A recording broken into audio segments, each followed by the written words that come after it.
ओम नमो भगवते वासुदेवाय। हे भक्तजन, आज हम पद्म पुराण में वर्णित जया एकादशी की अत्यंत पुण्यदायी व्रत कथा सुनेंगे।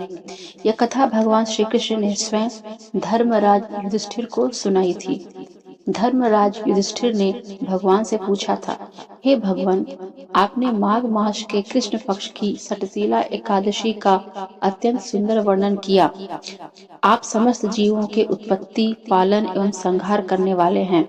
अब कृपया माघ शुक्ल की एकादशी के विषय में बतलाइए। इसका क्या नाम है, इसका व्रत किया कैसे जाता है, इसमें किस देवता की पूजा होती है तथा व्रत करने से क्या फल प्राप्त होता है। भगवान श्री कृष्ण ने प्रसन्न होकर उत्तर दिया, हे राजन, माघ शुक्ल एकादशी को जया एकादशी कहा जाता है। यह समस्त पापों का नाश करने वाली भयंकर प्रेत, पिशाच आदि योनियों से मुक्ति प्रदान करने वाली तथा भोग एवं मोक्ष दोनों देने वाली है। इसका व्रत करने से ब्रह्म हत्या जैसे महापाप भी नष्ट हो जाते हैं। अब मैं तुम्हें पद्म पुराण में वर्णित इसकी महिमा की एक कथा सुनाता हूँ। ध्यान पूर्वक सुनना। आप सब भी हाथ जोड़कर आंखें बंद कर लें और भगवान विष्णु को ध्यान करते हुए ये कथा तन मन से सुने। प्राचीन काल में देवराज इंद्र स्वर्गलोक में राज्य करते थे। नंदन वन की सुगंधित वाटिकाओं में देवगण, गंधर्व एवं अप्सराएं निरंतर उत्सव मनाते थे। संगीत, नृत्य एवं दिव्य गंध से भरी उस सभा में एक दिन विशेष उत्सव आयोजित हुआ। प्रमुख गंधर्व माल्यवान और अत्यंत सुंदर अप्सरा पुष्पवती ने मिलकर गान प्रस्तुत किया। माल्यवान की मधुर स्वर लहरियां और पुष्पवती की लावण्यमयी मुद्राएं सबको मंत्र मुग्ध कर रही थीं। परंतु गान के मध्य में ही वे एक दूसरे पर इतने आसक्त हो गए कि उनका ध्यान ही भंग हो गया। सुर बिगड़ गए, ताल टूट गए और यह अनुशासनहीनता देवराज इंद्र को असह्य हुई और वो क्रोधित होकर इंद्र ने दोनों को तत्काल श्राप दे दिया। तुम दोनों ने स्वर्ग की मर्यादा भंग की है, अतः स्वर्ग से निकलकर मृत्यु लोक में जाओ और पिशाच योनि में जन्म लो। वहां भयंकर कष्ट सहते हुए भटकते रहो। श्राप के प्रभाव से माल्यवान और पुष्पवती तुरंत ही स्वर्ग से नीचे धरती पर गिर पड़े। वे हिमालय पर्वत की एक निर्जन तराई में पहुंचे, जहां ठंडी हवाएं एवं घना जंगल था।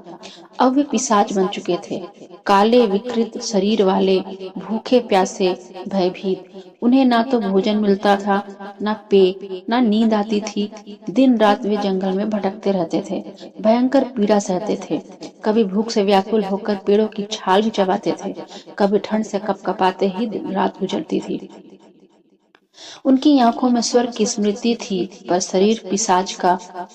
वे रोते बिलखते, एक दूसरे से ध्यान ही तो भंग हो गया और इतना कठोर दंड।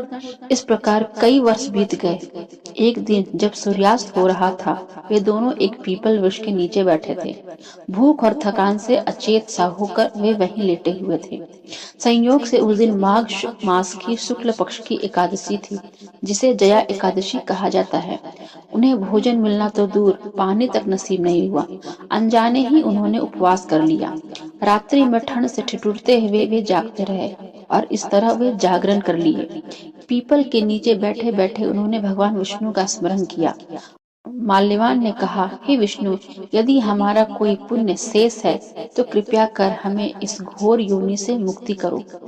पुष्पवती ने भी प्रार्थना की, हे जगन्नाथ, हमारी भूल क्षमा करो। भगवान विष्णु क्षमा की पुकार सुनते हैं, चाहे वह अनजाने में ही क्यों ना हो। जया एकादशी का व्रत भले अनिच्छा पूर्वक किंतु पूर्ण रूप से संपन्न हुआ।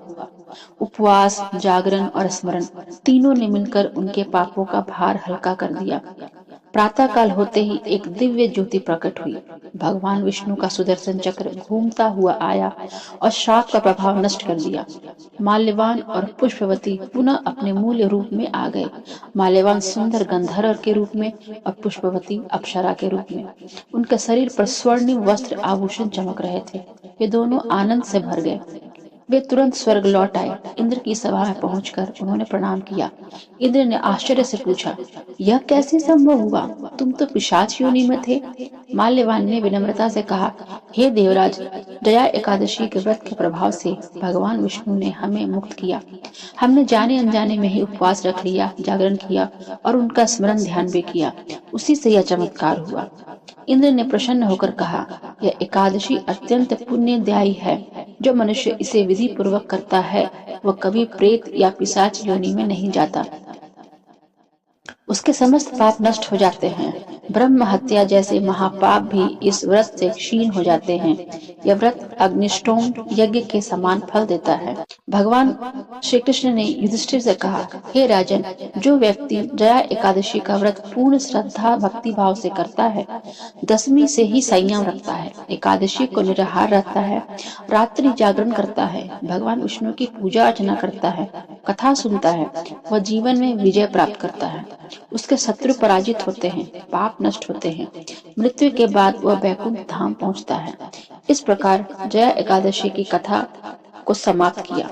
यह कथा केवल एक घटना नहीं अपितु एक संदेश है। भगवान की कृपा अनजाने ही कर्म से भी प्राप्त हो सकती है, किंतु श्रद्धा और नियम से यह कृपा अनंत गुना बढ़ जाती है। जो इस व्रत को अपनाता है वह जीवन में जया अर्थात विजय प्राप्त करता है, पाप पर, कष्ट पर और मृत्यु पर।